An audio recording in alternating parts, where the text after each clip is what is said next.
All right? So today what we're trying to understand is these guys create an independent country. That was not their original intent, just in case you weren't clear about that. We looked at that 2 months ago when we talked about what can we learn from the colonization period, so the 1600s. We're going to do a little more of a recap on that, kind of leading our way in, because we need that information to understand 1776. It's incomplete to act as if, the way Jefferson writes in the Declaration, that we were kind of minding our own business, we were just being cool, and then the king got crazy and did a bunch of stuff to us, so we said, you can't do that, and we rebelled, and we said a long list of his. These are tyrannical things, most of which, if you examine in specific to what Jefferson writes, not really the whole story. Not like Jefferson lied, although he's a good liar, actually, but that the fact that Jefferson gave an American spin on things, understandably, of course. So, we're going to kind of walk in here. I'll start you right at the beginning, when it gets real exciting. 1775, Boston's kind of in a kind of lockdown situation like we lived through. General Gage is the guy who's been put in charge. You have a military person in charge, so that feels like what we would call a dictatorship. That's how the Bostonians felt. He made the quite logical decision to say, we need to kind of make sure these people don't have weapons. Now you can understand where the tension about the right to bear arms comes from.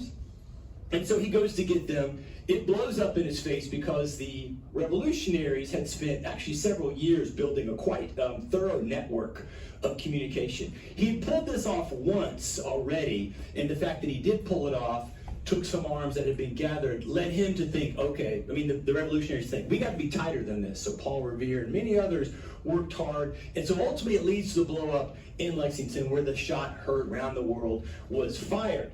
So then Congress meets, there's a constitutional convention. It's an illegal meeting, by the way, but they still do it because they're not trying to be illegal. They're trying to kind of figure out a way to work in a coordinated fashion. And so they work together to craft a statement, which we're going to look at a little bit later.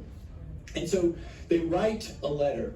After the Second Continental Congress meets, they will then decide they want to make sure the king understands there's room for negotiation, and they'll send him the olive branch petition. Now, the one thing that this tells us, it should tell us, is the fact that in both the First and Second Continental Congress, the people who are there representing the situation themselves are not united. One of the kind of flaws or myths about the American Revolution that many of us have, or many people have, is that, again, everybody who's gathered has the same opinion. You kind of get this when we talk about things in our own day, when we're feeling the tension, as most of us are, between at least 2 or 3 worldviews that are competing in the year 2023 for kind of who do we wish to be in the United States. Some people will go, oh my gosh, this is terrible, and it's never like this, or it's rarely like, last time it was like this was 1860. False. It's always like this. This is the normative state in a setting like ours, where we're trying to do a pluralistic thing. And so in Congress, there were some like John Adams and Sam Adams who were gung-ho, we need to go do this. You had some like John Dickinson who are kind of like, I'm not totally sure. And then you had some others who were all the way opposed, like there's no way we can do this, we shouldn't do this. Again, think about that. They were elected to go to the Constitutional Convention to decide what should we do, and the folks who elected them went there knowing this person is against independence. Right? Sometimes, again, we kind of get this right, oh, it's not democracy because somebody's trying to do something. It's like, well, were they voted in? If they were voted in, then there's some people who agree with that perspective. You may not, I may not, but that doesn't mean it's somehow a failure of democracy, which is what we're often told. So they're debating it. Unfortunately for these, the moderates and the loyalists, we'll call them that, the king's not interested. The king's not listening. And when the olive branch petition gets there, he rejects it. And instead, Parliament passes the Prohibitory Act, which basically banned all trade and basically unleashed the British Navy on American shipping. Well, not surprisingly, when this word gets back, men like John Adams are like, this is like a declaration of war. I would agree with John. Technically, if you want to look at it, it was England and the English government putting as much force as they possibly could towards pressuring the Americans. It wasn't actually a declaration of war, but if the Americans were going to go down the road they were going to go down in pursuing independence, they're going to have to fight for it. There's a great scene in the movie The Patriot, which does a fairly decent job of staying with the kind of historical record of what went on, where early on they're debating in what is South Carolina in the movie, and there's an American officer trying to convince people, and Mel Gibson's character, if you've ever seen the movie, is with the moderate crowd. I'm not fighting. And he's like saying, we should talk about it. And the officer from America says, yes, we have. And then he's like, I was at Bunker Hill, where they charged 3 times and lost, 700 men, but basically 2 or 3 times more than the Americans, and still they kept coming. And then he says, that's the measure of their resolve. If your kind of mindset is for independence, then fighting is going to be the only way. It's come to that. So this is kind of that moment historically where the king's like, yep, we're not going to fool around anymore.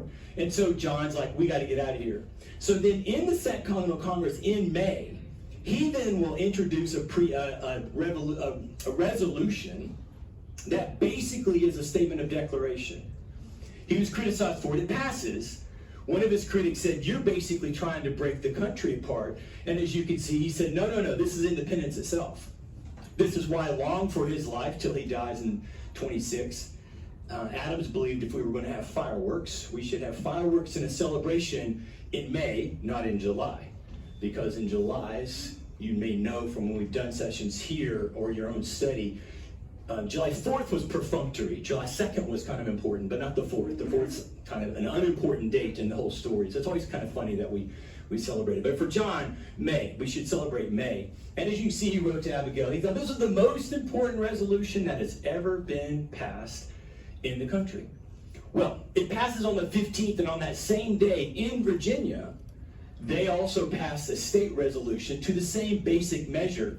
And what they were asking back, hang on a second, in this resolution here, was that they wanted the different colonies to assume the powers. So there's a difference in what happens here and then what happens next. Basically, at this point, the Congress is saying, almost we would say a states' rights position, we need you 13 colonies to step forward and say you will do this. So they do when they pass it, and you can see then in Virginia, this happens here. A month later, Adams and his good friend Richard Henry Lee put forward the resolution that will lead to our Declaration of Independence, in which we'll do it as a collective. So they kind of feel like the states are with them between May and June. And then, of course, you know how the rest of the story goes. John and Ben Franklin were put in charge of a committee. John, at this point, was seen by his fellows as what Jefferson called him, the Atlas of Independence. You know, Atlas carries the world on his shoulders, right? He's the Atlas of Independence, positioning, driving, arguing, making the case that this is the right stand. Again, I have to hasten to add, and we're not going to focus too much on this part, I think for most modern Americans, we do not perceive the momentousness of the Declaration of Independence and this entire moment of saying, we are going to rebel. Because remember, they were rebelling against the world power. So the United States today is a superpower. England was that superpower. So it was a massively important or risky proposition. And you may have heard the very famous quip that one of them said after they signed it, we better hang together or otherwise we'll all hang separately. That may be apocryphal, but nonetheless, the idea behind it was fair. This was not a casual thing. This was not kind of a, hey, you'll just let us go because we want to. This was very momentous. And again, I hasten to say, if you had taken a poll in July of '76, you would have found maybe 60% of the inhabitants of the East Coast willing to fight for independence. I think more honestly, it was probably 40%. And that had grown since January after Paine writes Common Sense. Probably in January, it might have been as low as 25%. So when you think of things today, in which you think there's a worldview that's being positioned that maybe you don't like, and you think only a few people believe that. Maybe 20 or 30% believe, and you're like, but that's not the majority. Neither was it here. One of the challenges that the Americans will find in the next 2 decades, working their way through a new constitution and then in Washington and Adams' administration, is the sense of trying to build some sense of identity as the United States, and that the citizens inherent with themselves see themselves in that way. But that's the future. Right now we're just going to talk about what happens there. So we know this happens, and then on July 2nd, July 1st and 2nd, they'll debate it, and they'll pass it on the 2nd. All right, so there we go. How did we get here, right? What they were doing is they were rebelling not only against the world superpower, but against the most liberal government in the world. This is also something that most Americans don't understand, because again, the mythology most people know or think that they know is we were cool, minding our own business, and then evil, tyrannical England comes over like to attack us. And so one thing they forget is that we actually were England, and this is one of the points that I'm going to try to make for you.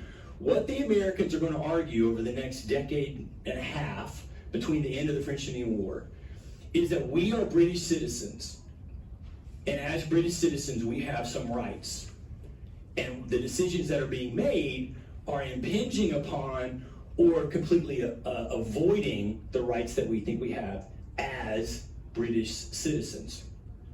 And so then what we have to ask ourselves, again, I try to stress to my students, be curious, right? Just, why would they do it? They're in the most liberal country in the world. Like, if you could be anywhere in 1765, you'd go to England. You could be anywhere because the English government was so liberal. There's a few other places in Switzerland, the Swiss cantons, or a few Swiss cantons that are kind of playing around with government of the people.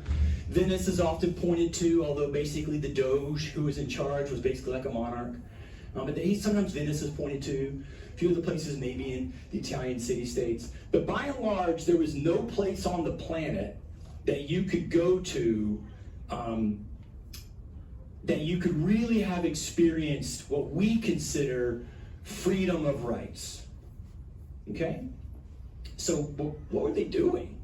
Well, as I'm going to try to show you, one thing they're doing is they're coming up with new definitions. I don't want to say redefining. I want to say that they're coming up with new definitions of some core aspects. And again, this is why, to me, this lecture today is even more important maybe than the entire series, because if we find ourselves unsatisfied with something in the world today, in our country today, whether governmentally or just in practice, it seems to me incumbent upon us to want to find out, well, why is that the case? Like, what's going on in that scenario that then speaks to both governing decisions and kind of foundational decisions? And maybe we discover, for some of us, that we need to change the Constitution or change these situations in order to better protect some right that we think is true today. But we should know what we're changing is kind of the point. So they're working against the most liberal government in the world. And what they're really going to do, and I stress this all the time, the American Revolution is really the Fourth English Civil War. The War of the Roses, the official Civil War, the Glorious Revolution, which is a civil war, bloodless, and then this one. All right, so just to recap and kind of build momentum, if you were here two months ago or you've been through before, some of this will be a repeat, all right? So I'll try to move quickly through this so we can get to the actual revolution, right?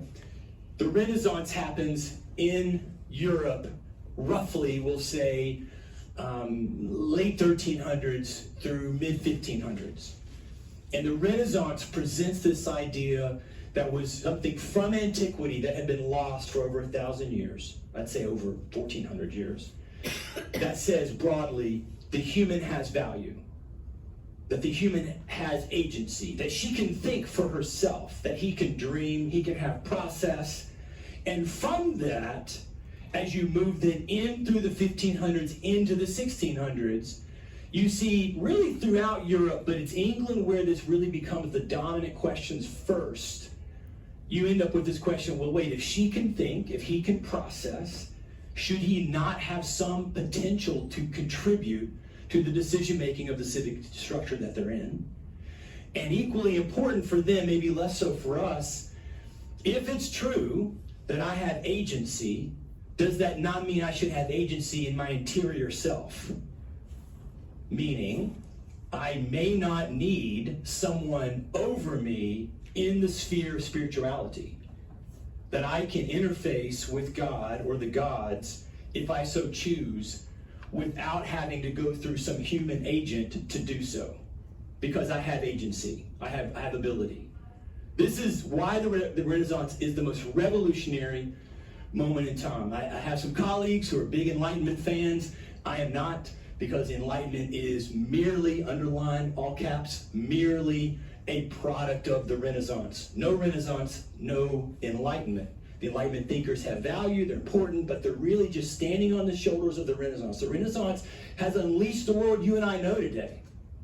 This is why the world is the way it is. I can't go off and get on that track. All right, so I will. These two questions then will dominate. So what happens, right? So Queen Elizabeth dies, she passes on the family to her cousin, the Stuart kings come in from Scotland, and they struggle. They struggle mostly because the two questions are unanswerable. And what's also happening at this moment, it began at the end of Elizabeth's reign, is the fact that the English system of advisement in a thing called Parliament had begun to, coming out of the Renaissance, believe that they should do more than advise. The Parliament existed when the king or the monarch, in Elizabeth's case the queen, asked for them together. If they did not ask, they did not gather. And so you can see where the clash is going to hit. If the beginning thinking is the person should have agency and can contribute, should be allowed to contribute. And so we can't contribute if we're not invited in. And so what's happening is Parliament itself is beginning to really ask some hard questions and demand the potential or the opportunity to participate. And both James I and Charles I will go at some length at different times where they just don't call Parliament. In Charles's period, it'll be called the tyranny, but that's really because everybody hates Charles and he's the one who fights the Civil War, loses, gets his head cut off. But James does it for almost as long. And again, what's happening is Parliament is thinking in terms. Another thing that's happening in Parliament, just to make the point, I don't think I say it up there necessarily. You may know your English Parliament or parliamentary systems typically have two houses. This is not normally, not initially at least, some sort of mixed government or divided government like John Adams thinks we should have. It was really just one voice with two different rooms. Because what dominated in England was the nobility, of course. When the Magna Carta is signed in the 1200s, that's not somehow giving voice to the people of England. It's giving voice to the nobility to play that advisory role. But as you roll into the 1600s, the House of Commons, which typically had been some representatives for some of the cities, and almost always just, I'm the noble, I need you to go to the House of Commons, but you're speaking for me. Basically, if you're the member of Parliament in Congress, you're not going to do anything without checking with me because I'm your noble lord in the place where you're from. So the House of Commons having very little independence. But rolling in the 1600s, there's a group of young parliamentary leaders who get involved, and they all begin to think, wait a minute, dadgummit, I should have a voice. And so today, of course, you know your parliamentary system, certainly in England, is the House of Commons that is in charge. The Prime Minister plays a role that we think of as similar to our president, right? But that was not the case at this time. So they're wanting more of an opportunity. Eventually, it all will come to explosive fighting. A civil war will happen. The parliamentary forces will win. Note that it is even, right? It's not like it's a blowout one way or the other.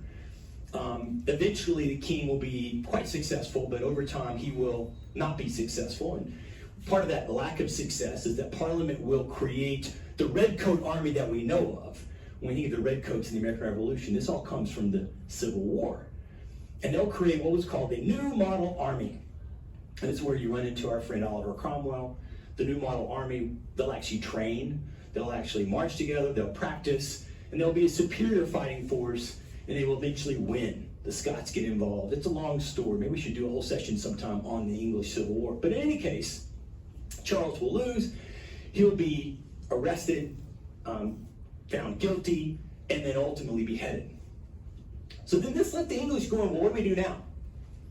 Because again, it would seem as if maybe we're saying the people are the ones who decide who gets the rule. But how do we do this? They never tried this.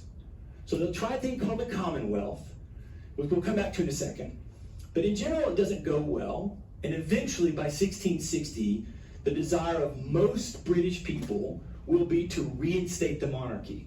I find this quite similar to what we find 100 years from now in the French Revolution, where the French people will first cut off the head of a king because he's an evil tyrant and then less than a decade later, vote for and establish an emperor who has more power in the person of Napoleon.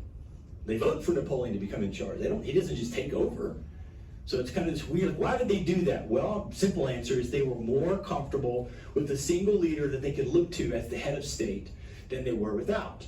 So the idea of a republic, the idea of a kind of a commonwealth kind of dies a short death. So into it comes Charles II. He tries to kind of navigate the thing. He was known as the Merry Monarch. He reestablished all the theaters that had been shut down during the Commonwealth, was himself a faithful participant in several brothels, was just like, let's have fun together, let's get going. However, the two questions from the Renaissance simply could not go away, and they didn't go away, and they weren't solved in anything they'd done, although there were some attempts, right? So the Petition of Right was a statement under King Charles's time. It basically was demanding for things like habeas corpus, for a certain type of trials, and he says, yeah, I'll do that. And you see that he agrees to summon Parliament every 3 years, which he will do until such time as he doesn't want to do it, which is precisely where it goes. Because of the battles on governance, and this time more particularly on religion. Religion becomes the bigger issue here at the second run, because it's Charles James, the sons that come up there. Ultimately, this will lead Charles to follow his father's lead, rule without Parliament, which will then lead parliamentary leaders to feel frustrated because they're not getting their agency, they're not having their attempt to their ability. And this will lead them ultimately to declare war. This time what they will do is they will reach out to a relative in the bloodline. This is important because you can see what they're doing. They're not trying to go for a commonwealth. They want to maintain the monarchy, and they want to maintain the idea of bloodline. And they'll reach out actually to James' own daughter, Mary, who had been married off to William of Orange in the Netherlands, who was a place where there was some government of the people sort of happening. And they say, if you will invade, we will support you. And so he does.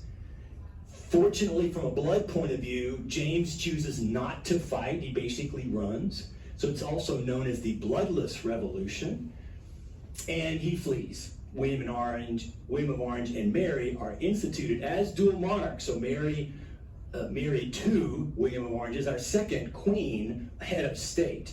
And she and he were both head of state. She dies earlier than him. But then her sister Anne will take over after William. Now, when they come, though, this is important for the Americans. When they come, the English will say, we will only support you if you are willing to be bound with limitations. Now, the limitations they come up with are not over the top or strange to us. In fact, I'm going to show you in a second. You'll go, oh, these are very familiar to us.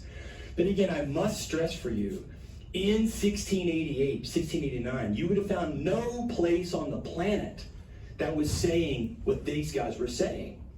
And another question, which we don't have time to get into, you kind of have to ask yourself, like, well, what's going on for William that he was willing to become a head of state in which he was limited in his power? Like no king. Well, think about today. Most people who have power, and you can think of several quickly, both in the commercial sector and in the political sector, willingly give up power. And so here's William doing that. Well, his reasons were more about protecting the Netherlands in some wars he was fighting with France, but there's a longer story there. But he does. And you see over the year, they kind of work it out. So what do William and Mary agree to? And this is, you can Google it, the English Bill of Rights. There's a long story kind of working out. And to summarize for you and me, these series of rights are embedded in the English Bill of Rights. I want you to take a look at it, take a read for a second. There's about 10 or 12 up there. And what I want you to think about is, where have I heard this before? And while not all of these are in our constitutional document, you should say, wait, that's familiar. And for some of you, maybe for the first time, I want you to realize, oh, that's where they got it from. So you could argue that our Bill of Rights was not something that was dominant in thought only in 1790, but that our Bill of Rights was English citizens in North America determined to maintain and continue the rights that they believed were theirs because of their experience as British citizens. Now, just so you're clear, you don't have to like any of our rights. I'm not asking you to agree with any of the rights in our Bill of Rights or any of these rights. You can think some of these are silly or not useful. That's your freedom as an individual. I just want you to understand when you're looking at some of our rights, particularly if you find some of those you don't like or you think are dangerous or you think are unhelpful in the year 2023, they're not pulled out of thin air. Is kind of the point. And this is why I think this is so vital for us to get our head wrapped around if we wished to change some of the rights that are embedded in our Constitution. One would think we should try to make sure we know why it was there in the first place and determine for certain that it's not necessary now. Rather than just kind of arbitrarily, as it sometimes feels to me some Americans do, just act like one should be gotten rid of or I don't like it. And there may be several they don't like. Some of the most important ones for them are down here at the bottom. Oops, wrong one. All these down here, dealing with how we deal with the legal system, are kind of crucial in their mindset. I mean, the others are important. I mean, obviously free speech is crucial. So you're going to see this again and again, and we'll show you in a second. But they're kind of arguing out and hammering out a list of specific things. And again, you can't find this. Now, you can find it in antiquity. If you go back to Athens, if you go back to Rome in the Republic, but you can't find it worked out at this point. So they are expressing not ex nihilo, but a version of ex nihilo out of thin air in something that isn't known anywhere. So again, when I stress to say to you 80 years later, when these British citizens are arguing for their independence, they're doing it against the most liberal country in the world, in which a series of rights for individuals has been expressed. So this kind of takes us into the realm of time in which England becomes a constitutional monarchy and Parliament is supreme. The first question has been answered. Who will govern? The people through Parliament or the monarch? And the answer is the people. And you can see that through this series of acts. There's other things they do. These are the kind of the big three where they lay out like what's going to happen. One is obviously about how they will meet all the time no matter what. This one's kind of important here. Again, note what's being said. They're saying we common people will decide who our king is. King Charles III, our current potential king, he's not been coronated yet. So there's still time. If Parliament wished, Parliament could move and say, we don't want him, we want William. Or we don't want him or William, we want somebody else, just anybody else. Parliament has that power, which again is the key. Who has the power? Who's going to govern? Well, Parliament's saying we're going to govern. And you can see they also try to deal with the religious thing. They won't actually go to what you and I consider toleration. If you remember last time, we already saw in Maryland and then later in Pennsylvania, the Quakers will actually move first to the kind of tolerance you and I kind of think of, where a person is free to think what they kind of want to, and there's no limitations against them, say, in voting or participation in civic life. All right, so that's sort of setting up the stage for what goes on. All right, so now we fast forward 80 years. The Americans, British citizens on the North American coast are all very happy. They're actually living in the richest area of the empire. So if you were a British citizen in the 1750s, 1760s, and I say, where would you want to go? You would want to come to the colonies for lots of reasons, which I'm about to show you. So it's a very popular place to be. It turns out it's a very lucrative place to be. Even the quote-unquote poor, like sort of today, the poor among us are actually technically not very poor in kind of a world terms. There are many people from both Europe, mostly in the West, so some French people, not a lot of French people, some Spanish people, but mostly some German people and English, Wales, Welsh, Ireland, Scotland. They're all coming over. And they're coming over because it's a great place to live. There's a lot more opportunity, certainly economically, more opportunity.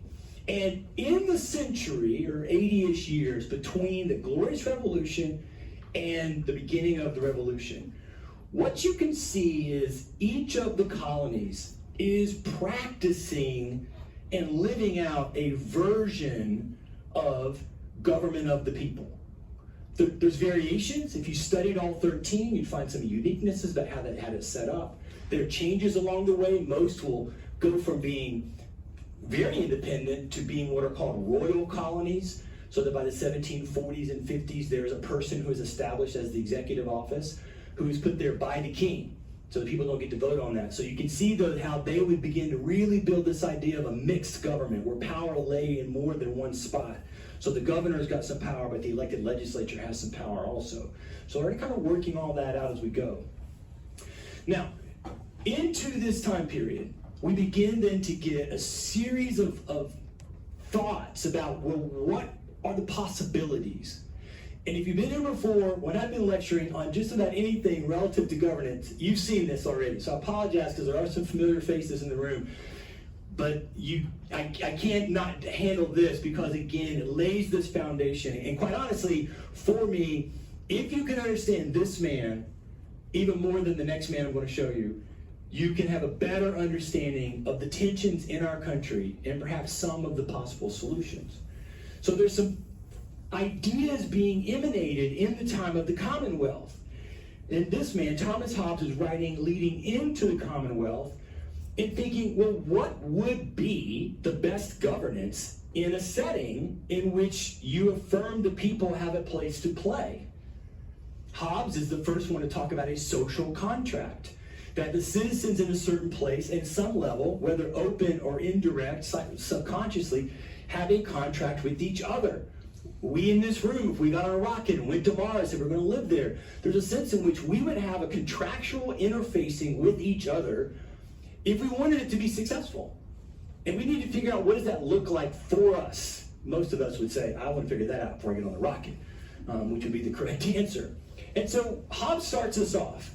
Hobbes is the one that is happiest with most power in the government. We're going to kind of talk about three. I'm going to give you a new one for some of you who've heard before. We're going to look at a new one. But there's like a continuum. You know, it kind of takes us from, imagine you're playing a video game. Some of you play video games a lot, some of you don't, but imagine you're playing a video game where you get to be like the God figure or the leader. You're the one on the other side of the computer, and there's little people in here you're going to control. Right? You get a lever. How much power are you giving yourself? How much power are you just going to give to the people to choose for themselves? Think about that. All right? Got that in your head? Yeah? Okay.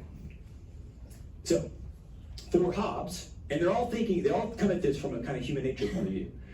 For Hobbes, the human nature is not really that good. For Hobbes, human nature is self-focused. We think about ourselves.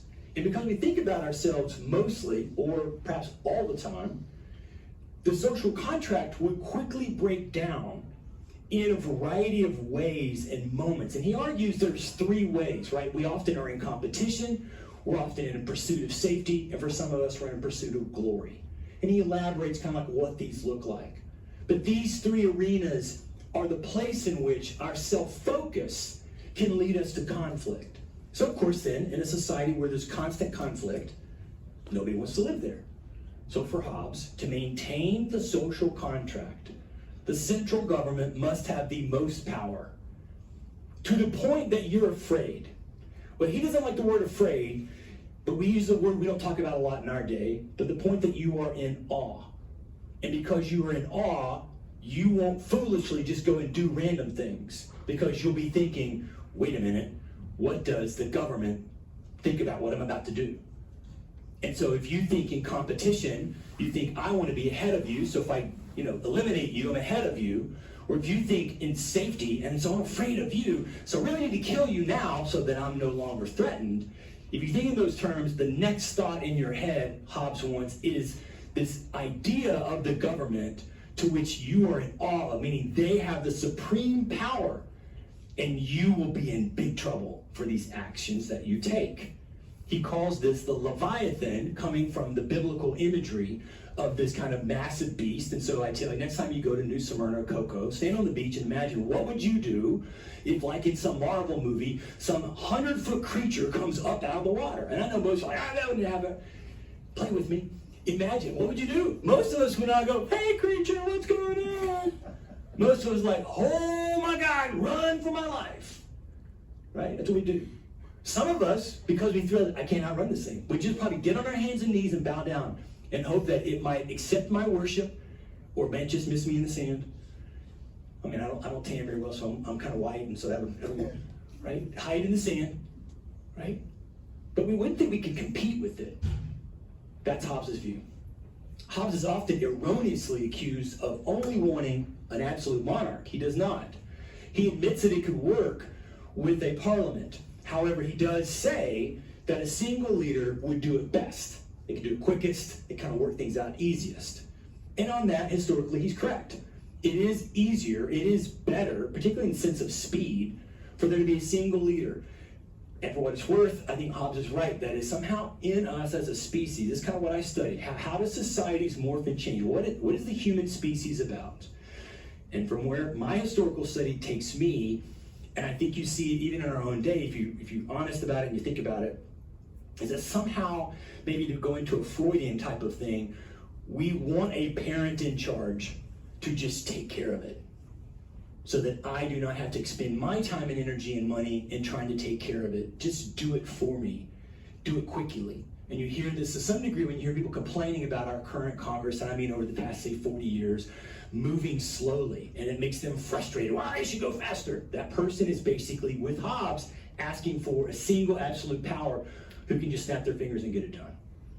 Well, in the time of the Commonwealth, British people said, let's try something different. And they did. They set up a republic. It was really the first active idea or attempt at a government of the people since the Roman Republic. Again, there have been some smaller attempts, and some people who defend like what was going on in Florence or what was going on in Siena or Venice will argue, and I might concede that they were going first, but at the size of what England's country is, I just think England's really the first to kind of pull it off. And you can see what they're saying there, right? The people under God are the original of all just power. The supreme authority is the representatives of the people. So this idea, and this is best populated at this time or defended at this time by John Milton. So Milton, who some of you may know, is the author of Paradise Lost, as a religious writer. Now at this time, of course, in England, part of what is happening, or part of what's there, is, as we said before, kind of this debate amongst Protestants and to what England should be religiously. And it's a whole external conversation. And when Charles II comes back, he does not play in that, which is one reason why Milton is ultimately arrested and put in the Tower of London. Because Milton is a hardcore, we would say, Republican, and that's not connected to our political parties. It is a person who believes that the Commonwealth's vision is the correct vision. There should be no monarch, and the government should be only of the people. And you can see in his writings his kind of viewpoint about this. And if you read Paradise Lost, knowing Milton's political leanings, you see that in Paradise Lost, where his description of things is coming out in a way that is saying, I oppose the idea of any kind of single leader person of any type, monarchical. Now he's really, in my opinion, channeling where Rousseau goes. So typically when we talk about political theorists, you talk about Hobbes, you talk about the guy we're going to talk about next, John Locke, and then you talk about Rousseau. But Rousseau's out of our timeline, so I didn't really want to go up to Rousseau.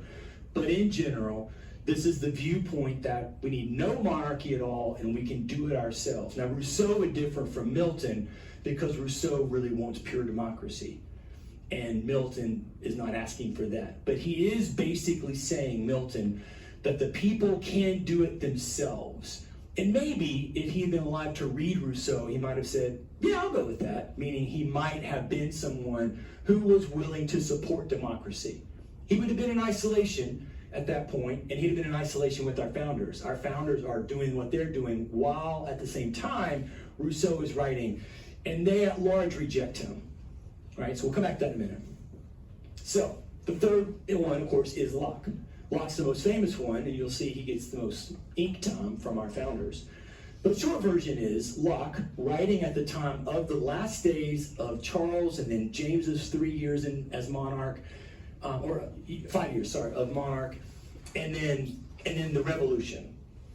What Locke is saying is in opposition to Hobbes, the people are naturally good. Now, let me back up for a second. One of the things about Milton is that he really believed the whole thing stood on the idea of being Christian citizens. And he would have said of his type of Christianity.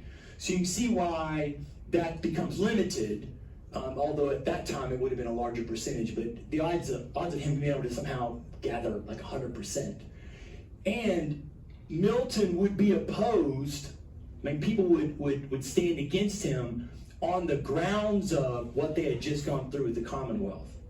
It's very similar to what George Washington would say to Jefferson, because you know the two of them go to their deaths hating each other. You can't like Washington and Jefferson. You got to pick your team. Team George, Team Tom. You pick. You can't be on both. And from Washington's position, what he would often say to Jefferson is, I understand these ideas of the kind of nobility of the citizen, that they should, as Locke will argue, basically just participate, be good, contribute because the need is there. I was at Valley Forge, you were not. That's not what happens. In other words, George's position is not to go wholesale with Hobbes, but he is basically to say, I was there. I've watched people. And Washington was not the book-learned person that, say, John Adams was, or Jefferson was, or Madison was, but he had street smarts. Washington was probably the deepest common sense, common thinker person in the kind of pantheon of our leadership. And, again, Jefferson's coming at a philosophical point of view, which is what, educators and professors and people can do, is speak in philosophical terms that aren't really in the real world. They're not really like at the practical level of like, what's really going on here. So his position is, look, everybody's good. Because everybody's good, and because they've been given a series of rights because they're breathing, right? You're human, so you have these rights. Life, liberty, property. These are yours. Now this, again, is brand new, at least at this point. You would have found some thinkers from the Athenian days who would have said similar things, or from the Roman Republic, but nobody's saying that. And so because of that, in his version of the social contract, the government should be very limited. So you think about it in terms of power. Hobbes wants the most power in the central government. Locke wants the least power in the central government. Milton doesn't really talk about the amount of power in the central government, but in general terms, Milton's going to be more on Locke's side than on Hobbes' side. And when you understand, again, this kind of relationship on this continuum for myself, that is the clue for you understanding government tension in our own day. Because there's always a relationship or pressure or a pull happening between Hobbes and Locke in everything that is being debated. Okay, so they fight a war. This is at the end of a long series of wars. It's what I actually call the Second 100 Years' War. England and France get into it for about 100 years. We win big. But in the middle of it, the king dies. He's replaced by a young man, his grandson, George III. George III becomes the leader, says we need to stop the war. Wars are messy, they're expensive, we need to get out of this. And it is this setting here that will ultimately lead to the revolutionary journey. In other words, when the war is over, we're all happy, we won, but there's some problems, and the decisions the government will make will kind of lead into. And there are 5 major decisions that kind of come into the story. These 5 events are really the 5 big events that then become the crisis moments that lead to the revolution. And what I want us to do, because most of these, you know these, you've studied these, you've seen, what I want us to do is I want to walk through, and I want to show you what's the citizen lesson. Like, what are they arguing for from a sense of citizenship as you go through this? So again, some of these I think you should know well, so I'm not going to belabor the point. I'll show you some slides, but here we go. So the first one is, the war was the French and Indian War, and the tension with the Native Americans obviously was something the Crown wanted to solve at some point. So they thought, let's see if we can kind of have a period of peace and relaxation. So they drew an arbitrary line basically near the Appalachian Mountains and said to the British citizens, don't go over there. If you were here last time, you remember there are 4 founding themes for the American colonists, and one of those was risk, which means go west, young man, go west, go get that land. And as I told you, all those people coming into the country from Germany and Ireland and Scotland, they're coming for land. Not because they just want land, but because land represented my personal independence. If I have land, I can feed myself. I'm no longer limited to a noble lord or a feudal lord kind of having to take care of me. I can take care of myself. And with land, I can have agency civically. That bothers most of us, particularly in an urban setting, because land is very scarce in an urban setting, and I don't think it would work the same way here. But their point was not some kind of a financial rich-poor thing, because there was tons of land. Yes, I know the native peoples are there, but even if they had gone around all the native peoples, there was still lots and lots and lots of empty land for at least the number of Europeans who were coming over at this point. So the land was available, the land was relatively cheap, and often it was a situation of you come live here for 5 years and I'll just give it to you. You got to stay for 5 years. In other words, we want the land to be developed. The Americans don't like this, obviously, because of that risk thing. In their minds, nothing should stop them from going forward. So this tension kind of builds up. It's an example also of one of the crisis points for the British. There's several things the British do. I skipped a slide quickly a minute ago because we're a little bit behind time because, as usual, I enjoy too much of the process. But in any case, what's happening here is it takes a long time for communication to get across. So this is the first example of this. And they really don't like the fact that it seems to be helping the enemy, meaning the native peoples. Now, the Crown was never actually thinking in some way, you'll never go over there. The Crown was basically thinking, give us a decade. Let us work out a series of agreements with all these tribes, and then we'll go. But that's not what the Americans were hearing. So this kind of leads to this kind of sense of frustration. They feel like they're being denied. They want to press forward. It's not fair. This is, to me, the first example of how I've told you before, if you've been in here with some of our other lectures, that a way to understand the American-British tension in this time period is to think about a teenager who's, say, 16 or 17. So they really are an adult in one sense, and their feeling of perhaps how their parent may be restricting them with things to like curfews or text me when you get there, these kinds of things that the child may not like depending on how the parent lays them out, right? And there can be real tensions between 15, 16, 17-year-olds and their parents in this latter period of their childhood that kind of can lead to explosiveness. So, you have them talking past each other and they're kind of frustrated in the process. But what do we really get from this, right? Well, there's three things, I think. One is that you see them immediately going to the lot concept. Right, so this right of property. Now, I know in our country, we start talking about property in the time of the revolutionary pre-Civil War days, we are talking about slavery. And so that's bothersome, understandably, for most of us. However, that's still going to be a key thing for them. Things I purchase or things I have, or particularly things I'm born into. I was born in and I live in this house, so this is just kind of my house. I don't even think about I purchased it. It was just here and it's mine because I was here. My life, my liberty, all these things are kind of a big deal, but the property one is huge. And again, in England in particular, you could not easily own land.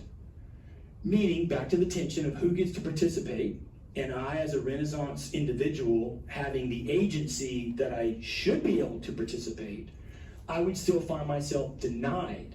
And if you ever study your British history through the 17 and into the 1800s, what you'll find is a series of crisis moments that go all the way to the 20th century in which the British government is confronting this issue of we are trying to be a liberal country, but we have large percentages of people who are not allowed to participate for various reasons.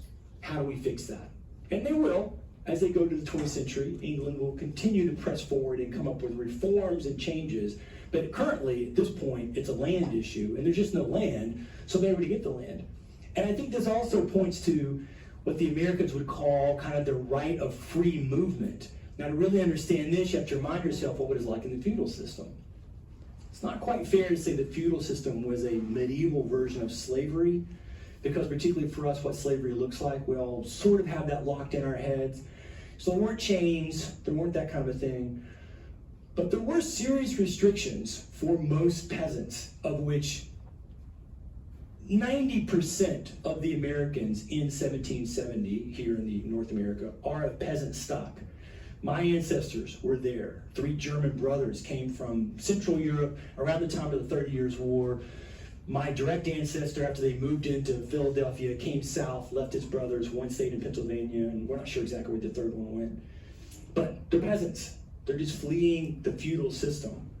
And so, as a peasant, I'm not allowed to freely go where I wish. And that's something that the Americans are getting to experience. We always have to kind of keep in mind that sense of their their peasant status, and then them trying to live out what it means to be a free citizen. But the big issue that the crown was confronting was debt. Because as we know from our own experience the past 20 years, wars are massively expensive, and many of us oppose wars, or certainly what we think is unjust wars, because it's costing us a lot of money, and we could use that money here. That's what George had thought, so let's get out of it. But now they're in debt. And at this point in time, most societies believe debt is bad. We've obviously changed our mind on that for some reason, but that's a different conversation. But they believed debt was bad, so they need to get out of it.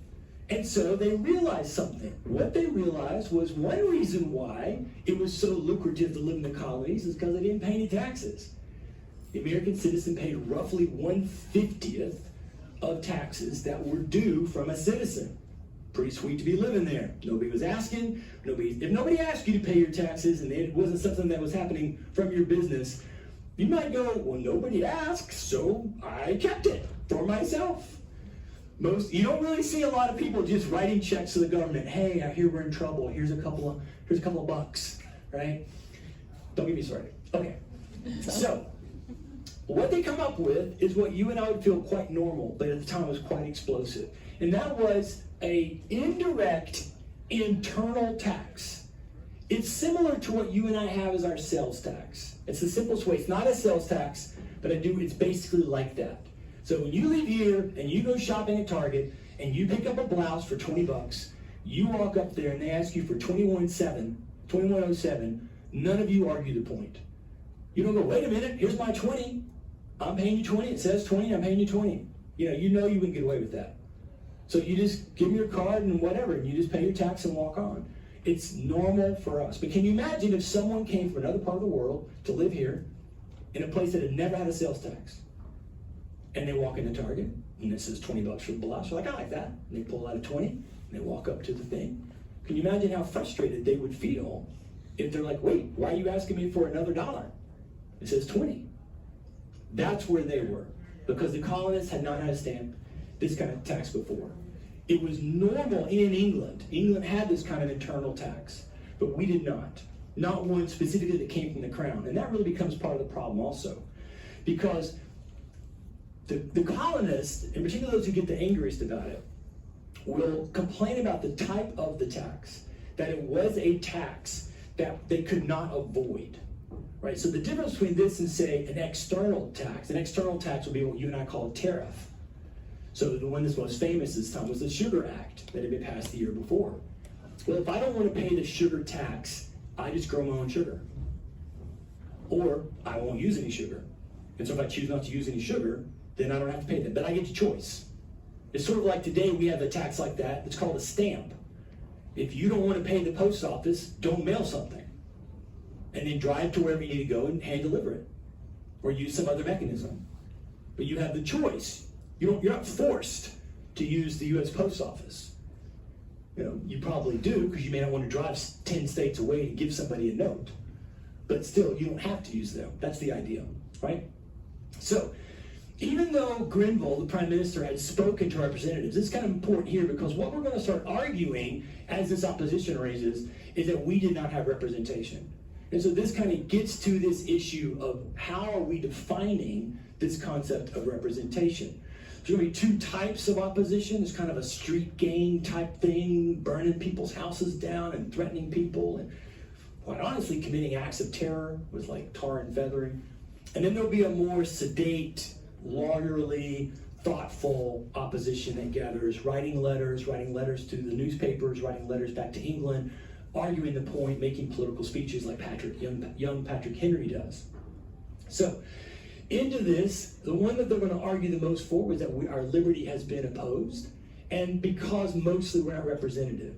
Now again, technically, they had elected representatives in their colonial representatives, like Ben Franklin, who Grenville had asked, and they begrudgingly had agreed to. They didn't like it. They suggested to Grenville, maybe we should ask people back home, maybe we should see if the states will raise the money, but in the end, they agreed. Okay, Grenville, we'll do it your way. Well, it's fine.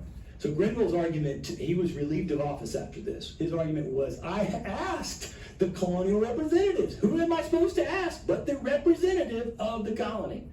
And I always just stop here and just think it's quite ironic that at the time, the Americans were saying one representative like Franklin could not adequately speak for the 200,000 or 300,000 people in Pennsylvania. And then we somehow are happy with 2 representatives for 21 million people in the U.S. Senate. And we just sort of just go, whatever. It's just telling about their viewpoint. I'm not saying we should have more senators, but I'm just saying the numbers should kind of cause you to go, huh, I hadn't thought about that. So, they're going to have a Congress together. They're going to gather. They won't have all the states, but they're going to have a Congress together. They're kind of going to work their way through it. John Adams in Massachusetts will not go, but he'll write a letter for his city, and what he writes really becomes kind of instrumental for the Congress in their viewpoint.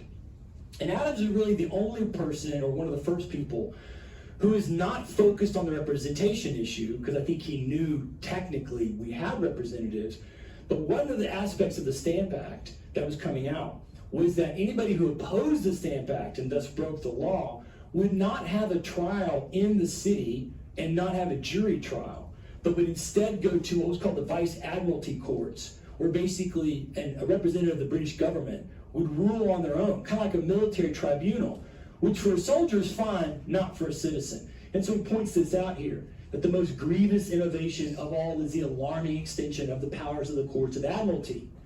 Right? So he's kind of pointing at that. And that's kind of a hint for us as to some of the key takeaways. So what are the lessons? One is the issue of representation. Because more people had land, and because they had spent this 100 years kind of practicing, how do we do representation? They were used to representatives being there, representing more voting citizens, but even at a smaller number. So they had a full representative house of sometimes 30, 40, 50 people, and their body of citizens may have been only 100,000, 50,000, so a very low number. So that idea of more representatives was very crucial for them. Meanwhile, in England, you had members of Parliament, members of the House of Commons, who sometimes were elected with as few as 20, 10, 5 electors. Imagine all of Orange County here in Central Florida having only 10 people who could vote. Well, you and I would reject that and say, in no way is that representative, am I getting a voice? There's only 10 people. We want a lot more people to get to vote so that we could say we're more adequately getting a representative of the people. But they didn't have that in England. So the Americans are really pressing down a different road. They're also going to be arguing this issue of petition, the right to protest, the right to speak openly. 4 themes. One of the other themes, I told you about risk, is rebellion. Right? The idea that we will rebel if we don't like it. Now, this was pretty unique, not only the fact of the rebellion, but because the Americans often believed they would win, because their experience to this point was they did win. So this idea of rebellion really stepped out. And then, as I already said to you for Adams, the right of a jury trial. Again, revolutionary at this point in human history. This idea that the crown or the leader of the area, the noble lord or the clergy, that they could not rule on you without other members of the society speaking as a jury. That didn't happen. And so the British were going down this road, and we already saw that in the Bill of Rights. So the American citizens, the British citizens in North America, are pushing this down the road. Now, one more thing that's worth looking at here is the fact that when they get out of this, they will have the Congress, they will write the Declaration of Rights and Grievances. Now, we all know the Declaration of Independence. What's really interesting about the Declaration of Independence, as I've told you before, is really it's 2/3 of it is like a legal brief in which Jefferson kind of lays out what he perceives to be the failures of the crown. But they don't really emphasize their rights in it, other than in the preamble, right? Inalienable right of life, liberty, pursuit of happiness. So except for that, you really don't get, you can see some of the rights being raised by Jefferson in some of the statements he makes about the king, but most of those are very, very narrow, and so it's not really quite clear. But here in the Declaration of Rights, and one other document that I'm hopefully going to have time to show you, they really get into it. So what is this? In the Declaration of Rights, their conclusion was that the king's ministers had stepped over the line. And they lay out 4 or 5 key points that kind of express for you and me where they're coming from, like where the tension lies. And so as you can see there, that they wanted to start with reminding the king, we are allied with you. Up until you get Paine's writing and common sense. Most Americans aimed their ire at Parliament and the ministers from Parliament to the king, but perceived the king as innocent. That's what most Americans thought. Then he said, look, we're entitled to the same rights and privileges as every other citizen. They're appealing to the Bill of Rights, saying, what we're about to tell you, king, is our rights as your subjects have been infringed upon. And in particular, one is, as you already know, they would say, that taxes cannot be imposed. This comes back from the idea of the Bill of Rights, really developing even earlier in Elizabeth's time, that all taxation needed to be approved by Parliament and therefore by the representatives. So no representatives, no taxation. And they perceived that they had been kind of cheated in this regard. That a jury trial, again, inherent and necessary, and they're just quoting straight from the Bill of Rights in this document. And then lastly, that the writing of the document to the crown was an expression of their right of petition. Now again, I want to hit this one hard for you guys to remind you that when we have freedom of speech as the first thing in the amendments, right? We always perceive it as our first amendment. Technically, it was the third one. The first two didn't get voted in. But the first thing in our document, Bill of Rights, the freedom of Congress shall make no law abridging our freedom of speech. This comes from here. The right to petition, right to ask questions. So you can see in this, they're kind of saying you don't have supreme power that is unassailable for us to ask you questions. So we want to be able to express that. Third,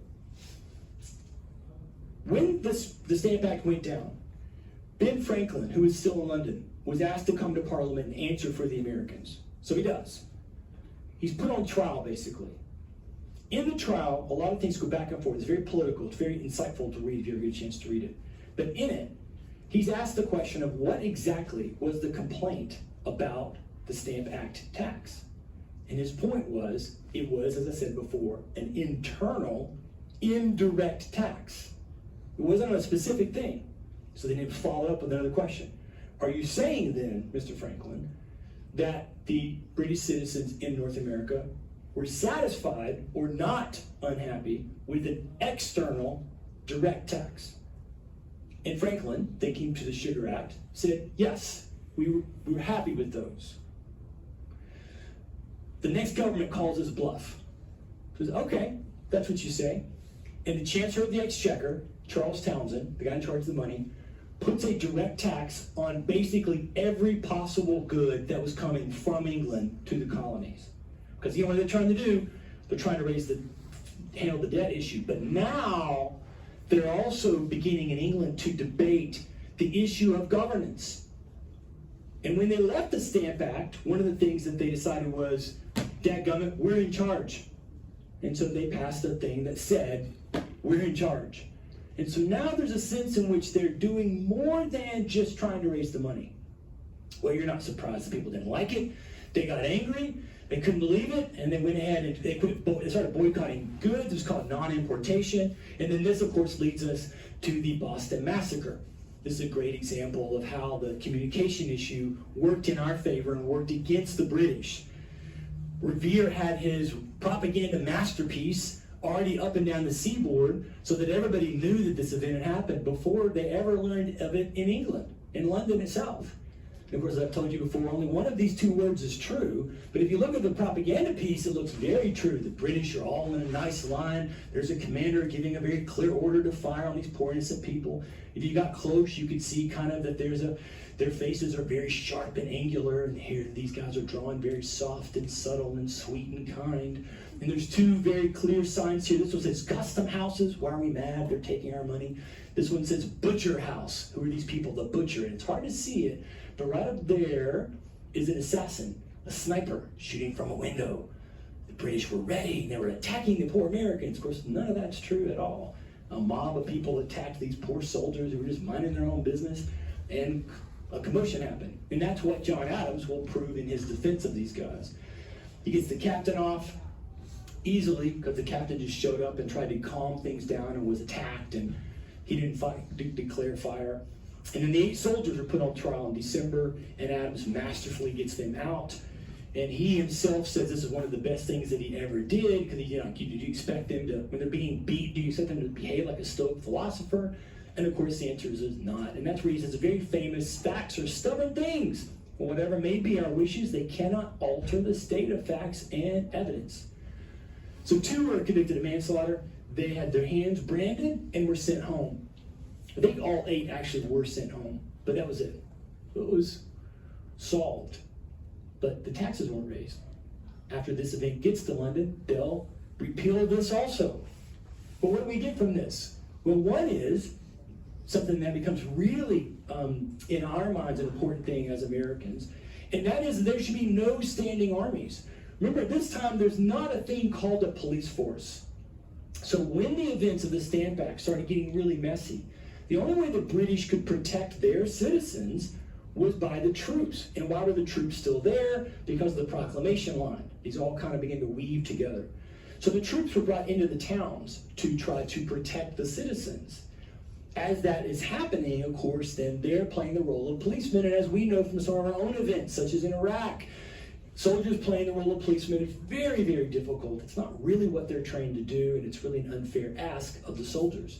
So we are on the side, along with the Bill of Rights, that says, hey, look, there shouldn't be standing armies. When there are standing armies, these are always used by the government against its citizens. So we shouldn't be an army in time of war, but if there's no war, the army should just go away.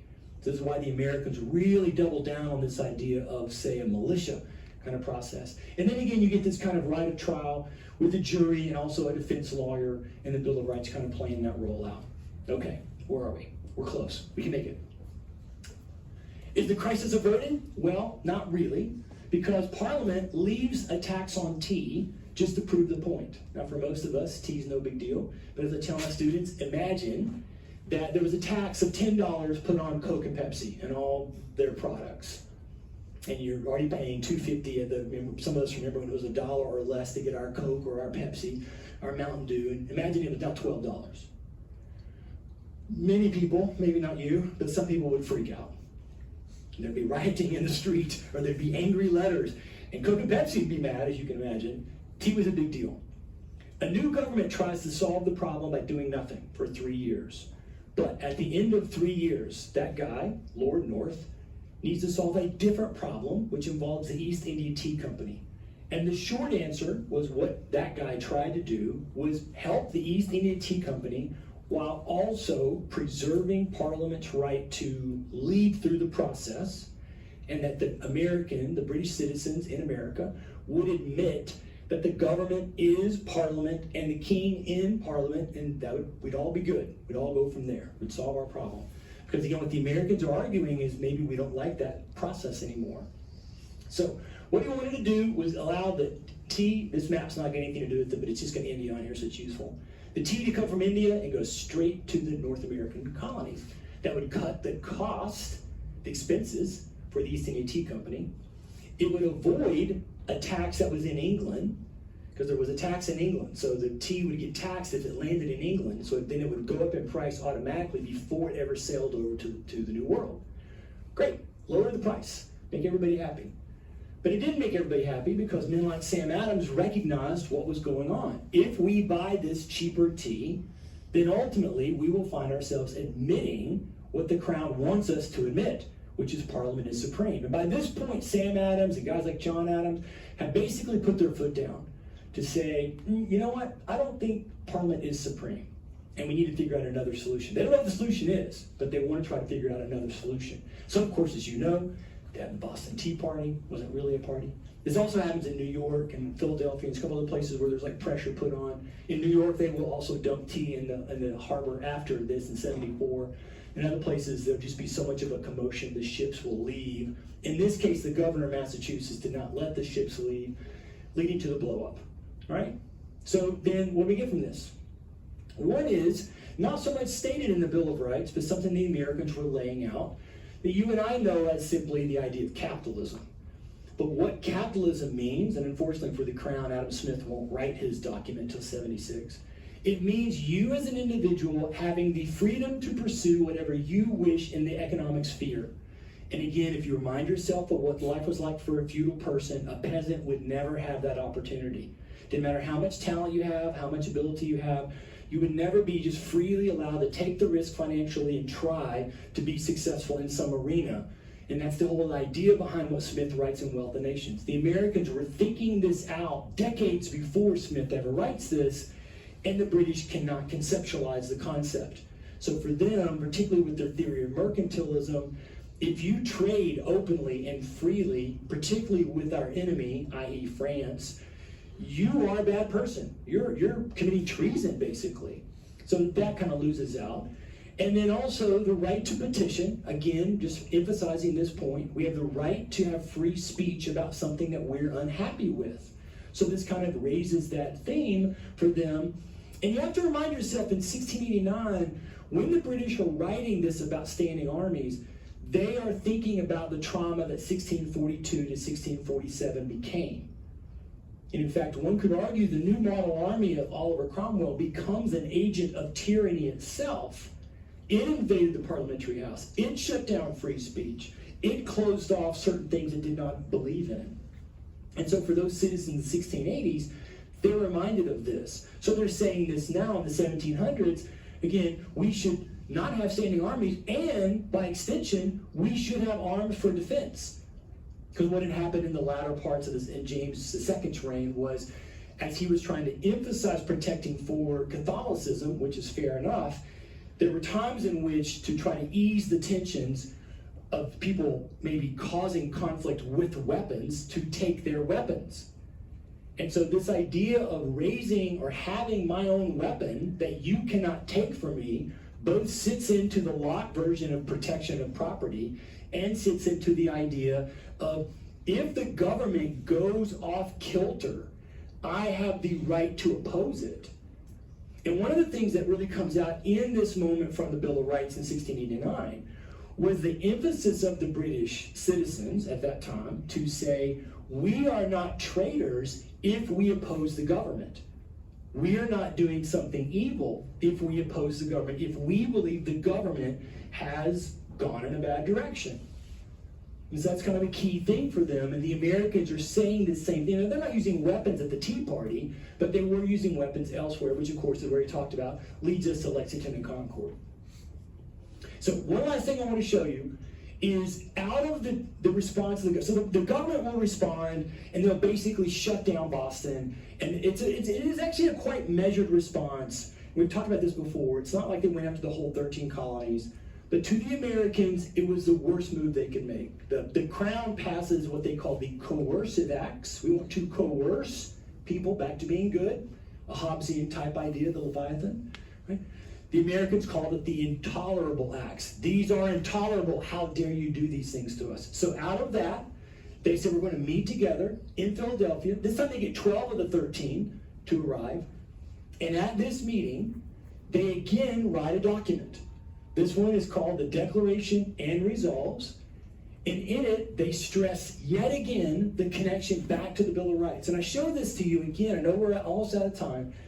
But to just stress for you this idea of what I'm trying to bring up, that the Americans who are making their arguments in the 1770s are not pulling this out of thin air, but instead are thinking in terms of specifically back to specific rights that are in a written document that they say are mine as a breathing, living citizen. The things you and I know, and in some cases fight over in 2023, were not just written for the first time in 1787, 1788. They come from this long history of this response out of the Renaissance. And of course, what they raise again are some of the main things. They quote Locke, so you now see Locke is the dominant philosopher who will take over for the Americans. They again quote the fact that they have rights in the realm of England, equal citizenship. They have the right to peaceably assemble. So again, they're pushing to the Bill of Rights. There's that right of petition. And there's a freedom of speech connection that we talk about. Notice that they also say in this one, unlike the first one document we looked at, that all prosecutions, prohibitory proclamations, and commitments for the same, meaning commitments to do prosecutions or to make a proclamation, those are illegal. So what they're arguing is that you can't be bringing troops in to shut us down because we are protesting against you. It's an extra step the Americans are taking in this idea of the freedom to petition or the freedom to peaceably assemble. Now, someone could argue the Boston Massacre was not a peaceable assembly. It was a loud, riotous assembly. So that could be argued against them. But they're saying, you don't have the right to shut me down simply because you don't like the fact that I'm protesting. Then the standing army thing again, we've already kind of talked about this, and of course the fact that Gage makes his move that leads to Lexington and Concord, of course, is kind of in their minds. Now this happens after they write the Declaration of Resolves, but I'm just showing it to you as this concept that's in their position, their viewpoint. And again, when you wonder why the Americans up to World War II never had a standing army, so World War I happens and World War II happens, and when we get in on both, our army like is 15th or 16th or 17th in the world when you count like the numbers, because our viewpoint was we shouldn't have it. And when you then see the issue of the Second Amendment, the amendment for us that bear arms, talks about a militia, that's the viewpoint they're going with, that we should not have a standing army, and when and if we get attacked, we'll have a militia. Now obviously a lot has changed since World War II, so that's a whole different conversation, but just kind of want you to see where does that come from. So, all this leads us in, we're done, this is the end, in case you're wondering. All this kind of leads us in, right? So we're at the point, we won't go through the actual events of 76, I've done that for you before. If you didn't see it or you're interested, I can, let me know and I'll send you the YouTube link. And you can see the speech, the conversation we did here. And they'll kind of work their way through, and eventually, of course, we will pass a resolution in July 2nd, saying we're independent. And then, of course, we're going to fight for it, and we do, and you know the rest of that story. So what are some of the thoughts? Well, I've kind of stressed these already, so I'm just going to leave these up here for you to look at as I kind of try to wrap up just a little bit. But in general, it's the idea that being in an experimental place, in some senses, what you get from some of the philosophers, they talked about this. If you could get into a state of nature, Rousseau goes down this road a lot, what would happen? Meaning if you and I did get on a rocket to Mars, and imagine we could just breathe, all that part was worked out, but we're in Mars, we're not at the United States. Well, what would you want to do? How would you want to process things? How would you want to organize life? There's like 30 or 40 of us. How would you want to do that? There's not one person who can say, oh, I know the right answer. So we're going to have to navigate that. We're going to negotiate. We have to talk our way through it, right? But we would be in, as Rousseau says, a state of nature, kind of a blank slate.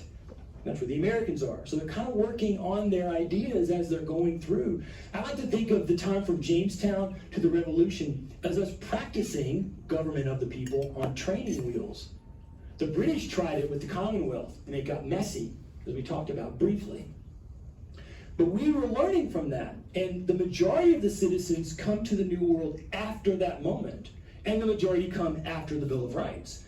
So it's particularly for the British, but I would argue even for the other Europeans who come, they're coming at least at one level because of the Bill of Rights, because of the opportunities, and because of the chance to make something of one's life. They're in that state of nature. And so then, what else? One of the things that comes out is for most of them, they're going to believe, particularly from what they've just experienced, you can't have all the governing power in one location, or one body, or one office. This is what the Romans had done. This is why, and we'll talk about this more in 2 months, but why you can look at it for yourself, why the American founders were determined to not have a democracy. It may be pressing it for me to say they were opposed to democracy, but it's really close to that being correct. And so, again, be curious. You'd have to ask yourself, well, why does everybody talk about democracy now? Why do they claim, most people, that we are democracy when clearly we are not by our founding documents? Not that we shouldn't be or couldn't be. I said before, we now are alive in 2023, really for the first time in our national history. We could be a democracy. We could easily be a democracy. Remember, in a democracy, all the citizens vote on all the issues all the time. So we have technology to do that now. We can make that. If we want to be a democracy, we could do it. Our founders would suggest that's a bad idea. And whether you agree with them, that's a whole different conversation, and it doesn't matter what I think, because you do you. But that's the viewpoint that they held because they had practiced these different things and just didn't think. And I would stress that for some of the states, they were small enough when I say all the citizens that have been the voting citizens, they were small enough that they too could have been a democracy, because they had the ability to basically have the agency to vote on all or almost all the issues by the voting citizens of the time. So they could have done it if they'd wanted to. So in the end, they're going to come down and stand on that Bill of Rights as their document proof, and that will be what they're rebelling for, and that will be what's vocalized in almost all their written literature, leading all the way up to our two governing documents and then the amendments after the second governing document. But I'll leave you with this. Again, I mean this as solace, not as consternation, right? The tension over what does it mean to say we're going to live in a republic. The tension of a pluralistic society and clashes of worldview will not go away. And what we live in today, where there's at least 2 or 3, maybe 4 or 5 worldviews in the country right now that are in competition with each other, that is leading to some of our consternation and tension, is not new. And it comes from this idea of being, we will have a government of the people. And that is where we will stop. I appreciate you being here. Does anybody have any questions you want to ask? Thank you. I know some of you may need to go, but I'm more than happy to entertain any questions about any of that if you are interested. If not, that's good. We'll wait. Yes, ma'am? How did it become then that we celebrate the 4th of July as opposed to July 2nd? How did we come to celebrate the 4th of July as opposed to July 2nd? Because it was finally printed on the 4th, which is why the document you can read says in big bright letters July 4th.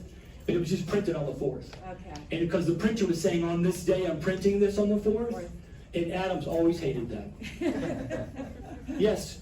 You mentioned that the civic quality of life was one of the best qualities during the First World War. How do you think about that? Economically. So economically it was better off. You had more freedoms, you had more ability to have land, you had more ability to try things, you had far less taxes, you had far less involvement of the government. I mean, it was really Lockean in the full extent. The government was non-existent, and people just were able to live their lives. And so that was something that really provided a full access both in my individual, what I can do in my life, as well as sort of economically what my potential and what my opportunities would be in that regard. Thank you. Yes? Isn't there a session in May? There is a session in May. I forgot to put it up there. Do you have the date? May 13th. May 13th. Thank you for catching that. May 13th. Hey, on your way out the door, again, I'll stay up here if you want to ask any questions. There's a sign-up sheet up there. If you made it in and didn't sign up, it helps the library. Even if you've been listening out there in the lobby, it really means a lot to the library if you would take a second to sign it. If you've given them your email before, you don't have to. But if you want me to email you, I mentioned some previous sessions, or you want to talk to me, you certainly can here at this email. But if you want me to email you, you absolutely can. I'll put a note up there and say, hey, I want that. You too. Thank you so much. Have a wonderful holiday. Happy Ramadan. Happy Passover. Happy Easter. Enjoy yourselves. Thank you.